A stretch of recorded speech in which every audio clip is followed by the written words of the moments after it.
Hey, welcome back, everybody. Happy Saturday. Hopefully, we're having a wonderful start to the weekend out there. I do apologize. Today's video is coming out a little bit later than normal. Honestly, I just forgot to set my alarm, and it's been a while since I slept in, so I guess my body gave me that opportunity.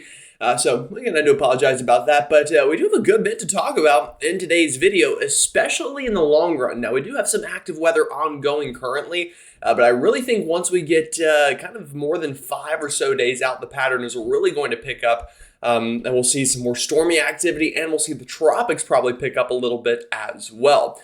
Now, if you haven't already subscribed, please do so. We've had some pretty good growth over the past couple of weeks, even during this slow period, so I do appreciate that.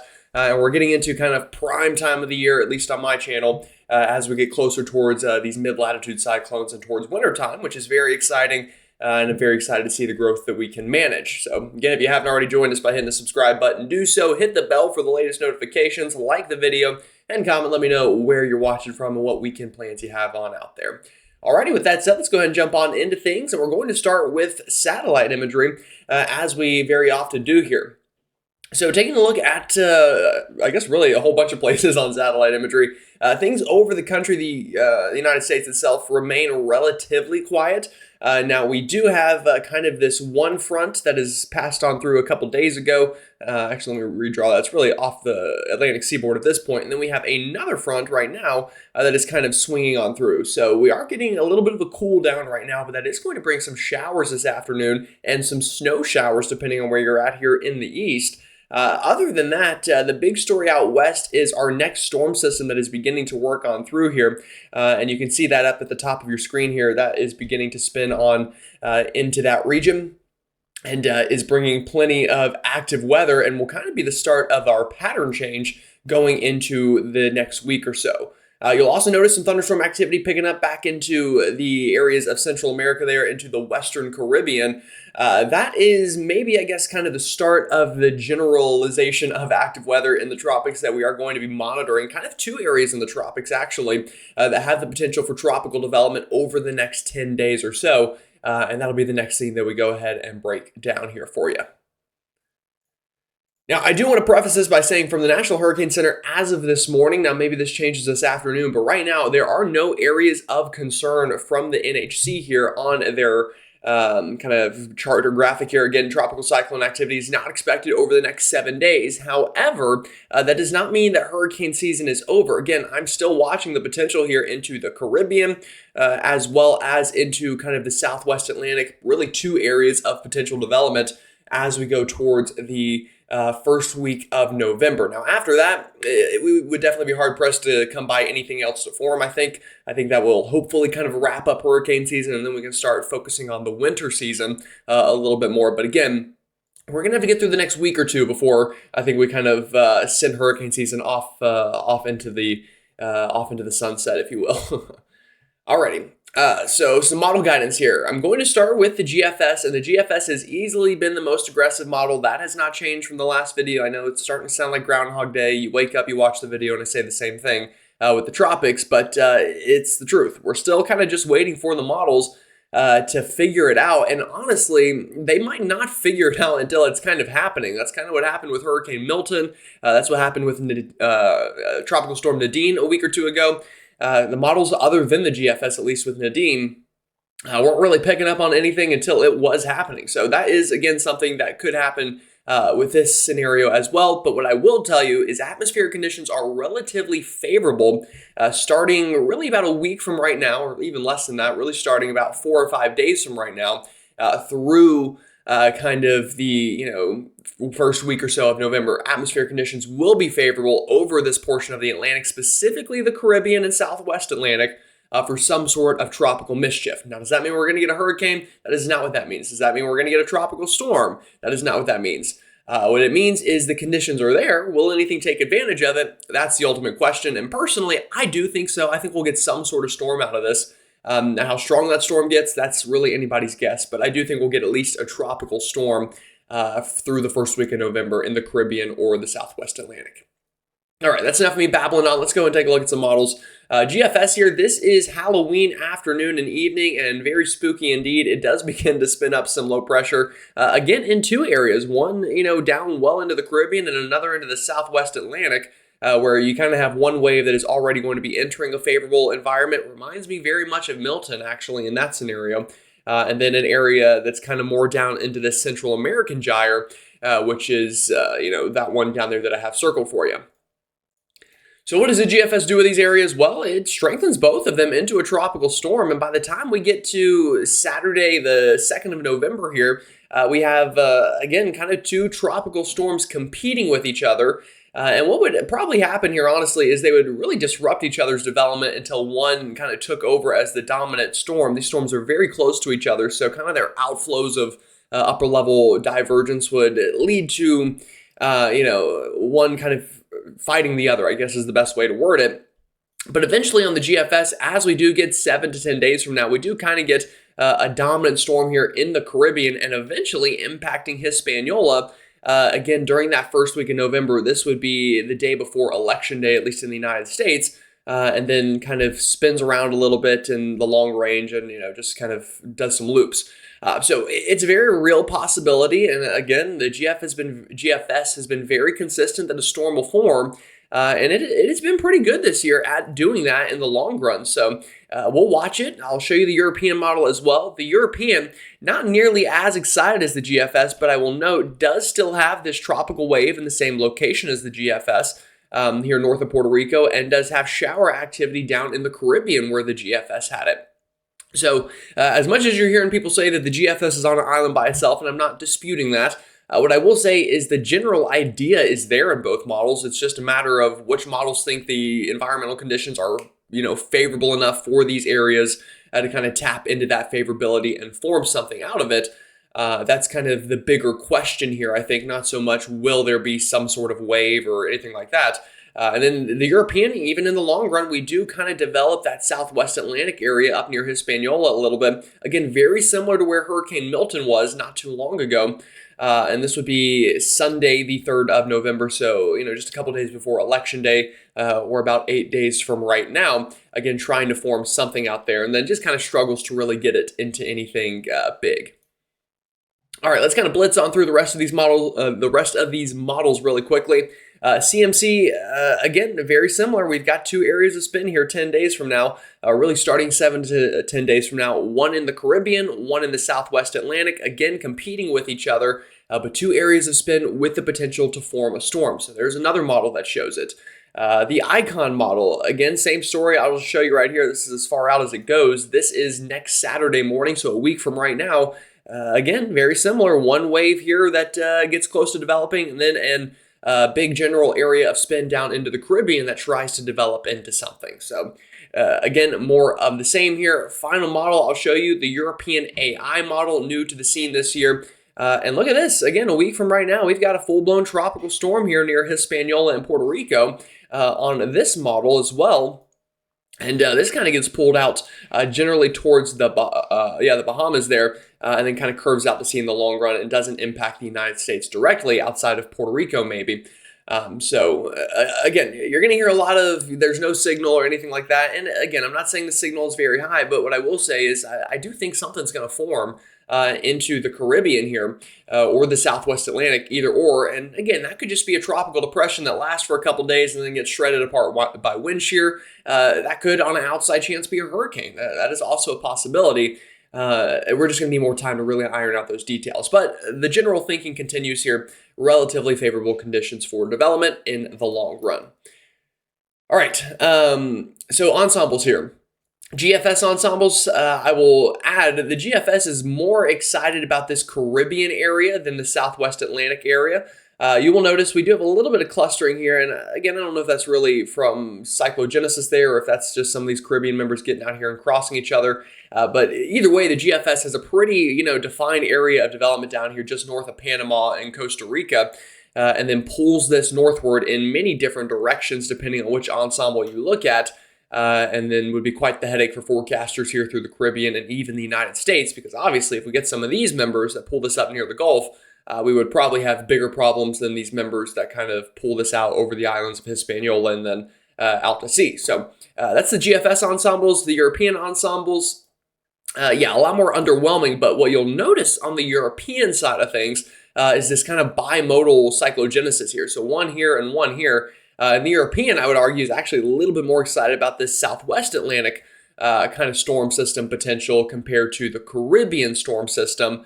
But you'll kind of see that chance for two storms there in the Atlantic by the time we get through the first week of November.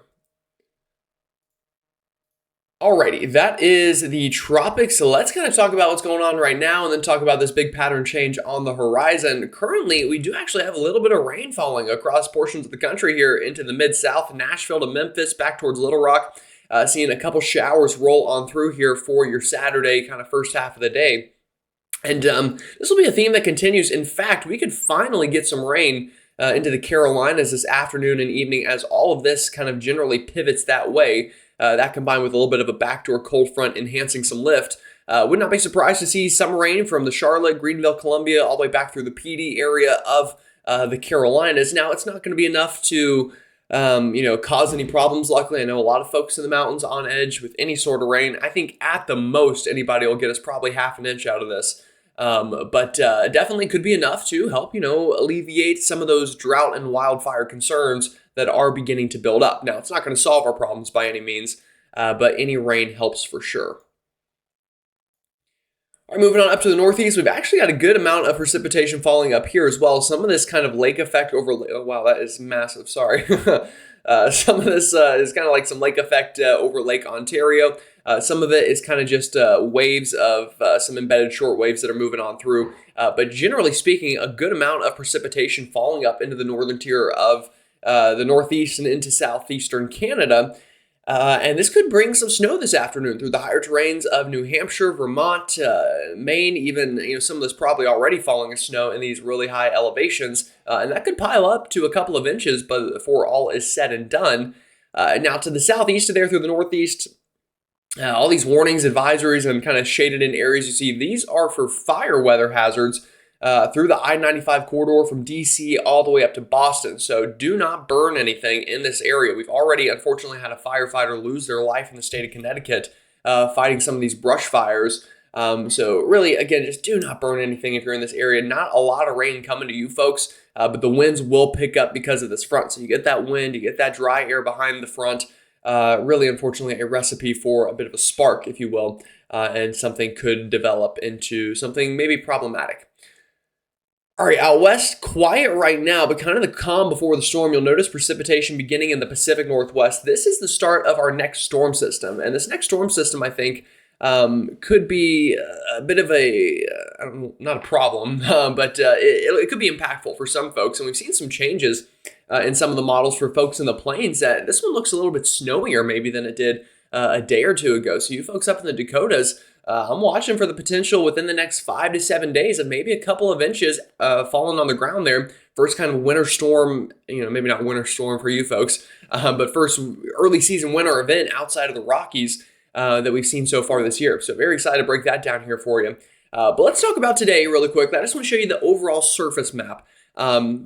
And kind of point some things out here. So we do have one front here. You'll see that troughing there.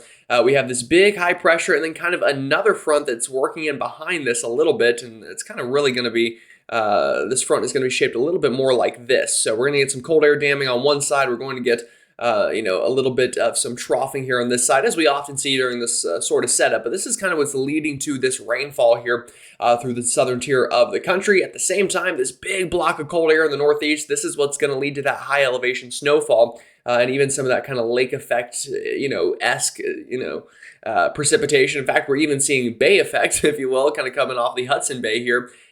Precipitation well up into Canada. So, kind of interesting there to see. But other than that, things remain calm this afternoon. So let's break this down region by region for you. We'll start in the east. And here we go. This is getting into this afternoon. This is about 2, 3, 4 o'clock Eastern time. You'll notice rain picking up here into the mountains. We are beginning to see that as that front works on through. Not a lot of rain, but I'll add a couple of rumbles of thunder, not out of the question. We're going to destabilize pretty good ahead of this line of storms. So we could see some Cape values lead to a couple embedded areas of more storminess. This is this evening about 8 o'clock. And I'll tell you, it's ironic because in Charlotte tonight, we're having a concert for Carolina, I think is what they're calling it, with Luke Combs, Eric Church, Billy Strings, a bunch of other big country artists in Uptown at Bank of America Stadium. and it has not rained here since Helene. And the first time it's probably going to rain is right at the start of this concert, almost 4 weeks later, right in Uptown. So I tell you, Mother Nature. Irony is a sense of humor whenever it comes to the natural world, and that there's a lot of irony in that for sure. But anyway, that's a little bit of a tangent there that I just think is very, very interesting and ironic. But likely some rain definitely into the Queen City tonight during kind of I don't know what you start the start of a excuse me I don't know what you call the start of a concert. I was about to say kickoff, but that's a football game. So just at the start of the concert there, about just after sunset this evening through that area, and then showers continue through the Carolinas during the overnights. I mean, it could be a bit of a rainy concert there, which I think will maybe add to the emotional effect, maybe add to the ethos there of that event, just given, again, the reason we're having the concert is due to all of that flooding that occurred. But definitely some showers through the Carolinas this evening. I do think this model is probably overdoing it a little bit, but again, I'm expecting enough lift that we do get some pretty good rain out of this evening and overnight tonight before tomorrow we clear out. Now, focus on the Northeast a little bit more at this point. Look at this afternoon up there. Look at all these snow squalls working on through northern Maine, New Hampshire, and even into portions of upstate New York. These are going to add up pretty quickly, folks. Some pretty good snow totals out of that, I think, on the highest peaks as that kind of swings on through. And we'll take a look at this. We'll start rainfall-wise, and then we'll go to snow. So rain this afternoon. And into this evening. This is now through really, I guess, overnight Sunday, but you'll notice this is basically all falling between now and tomorrow morning and afternoon. Isolated spots, again, ½ an inch, I think, at the most was probably the most we'll see. And this is the blend of models. So this is not the HER model I just showed you, but you get the general idea. This kind of corridor through from the PD up through the Piedmont and then back into the mountains a little bit of some rain. The heaviest of it probably again in and around the Charlotte area, which again I keep saying is very ironic, but yeah. So not a lot of rain, but we could use this rain in all honesty. None of this rain is going to cause any flooding problems, but this will kind of quell down some of the brush fire concerns that are ongoing. So that'll definitely be some good news there. Snowfall up into the Northeast. Again, I think some of these higher peaks, folks, y'all could pick up on a good couple of inches. I'm kind of zooming in here on some of these highest mountains in New Hampshire. Half a foot of snow, that's not out of the question now through kind of the early part of this coming week. And you'll notice really most of this falls, this is tomorrow afternoon, tomorrow evening, into Monday. So it's really now through Monday afternoon. But yeah, those are some pretty good snow squalls, assuming the ground temperatures are cold enough that it accumulates, which honestly, I don't know off the top of my head, but I think looking at least the heights, it looked pretty cold up that way. So again, likely some of this will accumulate, especially in the higher elevations, and especially on those grassy surfaces. So if you live up here, let me know and send me some pictures. You can do that through the email I have linked below. Sorry, I just dropped a pin, which I'm going to pick that up actually. Give me a second. I lied. I'm not going to pick that pin up because it disappeared. Anyway, back to the weather. Sorry. I wasn't going to say, yeah, so send me those pictures if you live up here of any sort of snow that does fall. Would love to see that. You can do that through the email that's linked on the channel, or have a link tree. You can send it to me on one of my social medias, and I'll feature it in one of the videos if you'd like. So again, definitely some interesting stuff out that way. All right, so taking a look at the West Coast through the next couple of days, the big theme here is the start of our pattern change. So look at this afternoon into overnight rounds of rain up into Washington and Oregon, getting kind of into that rainy season, if you will, here up into that region. And I'm going to kind of breeze through this, but wave after wave after wave of rain and the high elevation snowfall now through Sunday here and all the way into Monday. Again, this is the start of that pattern change going through the week ahead. It's gonna be rocking and rolling out west, at least in terms of how active things are gonna be, and this is kind of why. I'll move this ahead in time. We'll kind of park this right on Monday afternoon, and you will notice kind of the gist here. We've got this huge ridge flexing its muscles in the east here, and this is really gonna warm things up. But as that's happening, a big trough dumping out west with this blue. So we've got one really cold air mass here, and then one very warm air mass here under the ridge. And that's going to lead to a bit of a battleground zone here in between, and we're going to get the jet stream to really go a little haywire because of that, and likely see some cyclogenesis or some low pressure formation because of it. And I think we're going to get multiple storm systems within the next week or two, and I'll show you that next. But you'll notice this kind of parks itself here for a while We're kind of going to get round after round of troughing through all of next week. And look at this. Next Saturday looks almost identical to Monday in the pattern. So it's just wave after wave after wave of storm system. So likely staying warm and dry in the east next week, at least well east. Likely staying cool and wet in the west next week. And then in between is our so-called battleground zone, which I say kind of funnily. But it kind of is what it is. We're going to see some snow. We're going to see some severe weather. We're going to see some rain right here where these two air masses are clashing. And you can see that here on our future radar. So here we go. This is Tuesday afternoon. Here comes our first kind of major storm system out of the pattern. And this is one that is really uptrended in snow potential for you folks in the Dakotas. Look at this. Check this out. 990 millibar low pressure. This is Tuesday evening. On the northern side here, we've got some big time snow falling in the Rockies and eventually breaking containment and that rain changing to snow into the Dakotas, especially North Dakota. A band of heavy snow here overnight Tuesday up into Minnesota. A band of heavy snow as that low pressure works on through. And on the south side of this, maybe severe weather potential. Again, we could be having snow in the Dakotas and a severe weather potential at the same time down into Kansas, Oklahoma, and Texas by the early part of the week ahead. And that'll be, again, probably the first, I would say, classic dynamic system of the season, just meaning it's bringing multiple types of weather, severe weather, and winter weather. We'll definitely break this down a little bit more as we get into early next week, but that's the first storm system.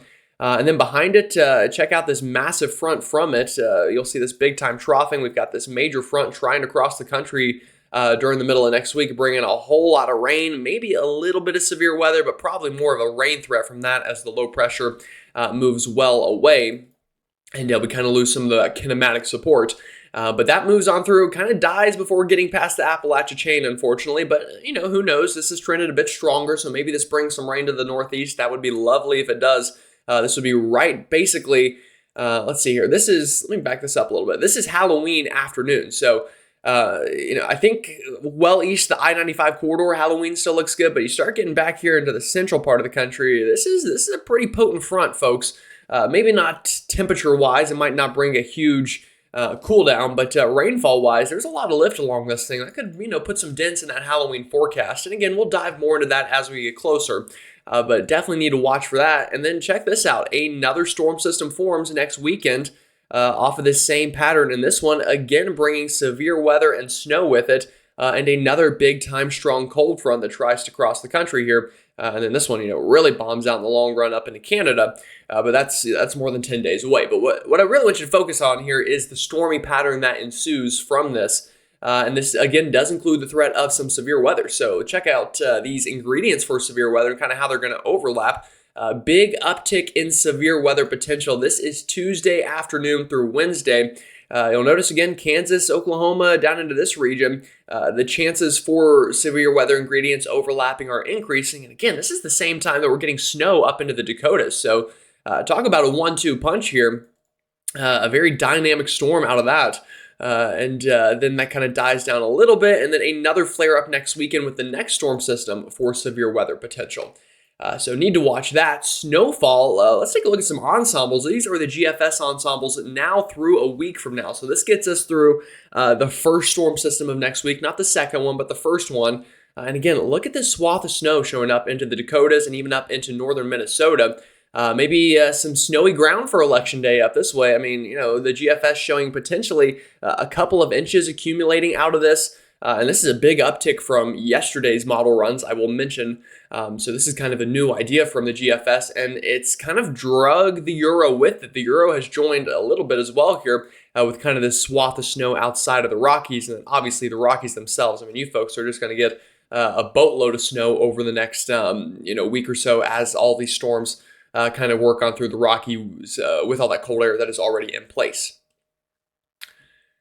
All right, let's talk about the long run for a second. So again, that got us about a week out from now. This is into next weekend. Again, here's that next trough continuing the pattern, potentially bringing another storm system into the plains about a week from now. This again would be storm number 2 of significance from the pattern. But after that, I am watching. There's a chance that one has the potential to kind of drag a trough all the way east with it. And what is the significance of that? Well, you'll notice once we get past the first week of November, we kind of flip the pattern. The red moves out west and the blue moves out east. So all that storminess that you were seeing in the plains could then be translated instead to the eastern seaboard as, again, that troughing sets up shop somewhere in the east. Now, this is still 10 plus days away, so I don't want you to get too excited for all my stormy winter weather fans in the east, but I mean, there is the potential for it. You'll notice that even hangs around for a little bit there in kind of that 10-day time frame. So what now does this mean? Well, I'll quickly show you a temperature anomaly, pull this up on the fly here. But again, next week, well, right now at least, cool in the east a little bit as this front moves on through. But after that wears off and we get into next week, this is next Wednesday and Thursday.